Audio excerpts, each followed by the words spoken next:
Hi, I'm John Alford. I'd like to talk with you for just a moment about potentially working in financial services. Whether you're in the military currently serving, you're in a civilian career that might not be a long-term fit for you, or you're just thinking about how could I maybe help people with finances.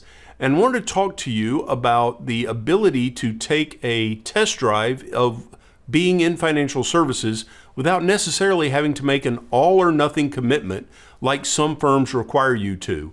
At Five Rings Financial, that is actually how some of us refer to our hiring process, is a test drive. Just like you go out and test drive cars or trucks before buying them, try to test drive a career working in financial services without leaving your current profession. That's what I did. About 30 years ago, I was given the opportunity to begin working in financial services at about the midway point of my Navy career.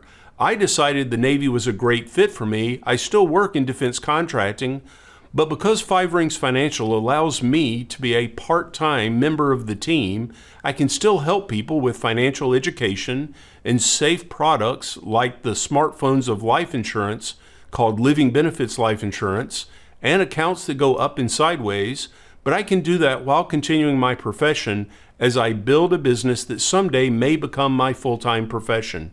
If that interests you, I'd love to talk with you more about opportunities in San Diego and anywhere in the U.S. because we use a lot of Zoom and other network information techniques so that we can work with clients all over the country. If this is something that interests you, I'd love to hear from you. We are hiring in San Diego and all across the nation.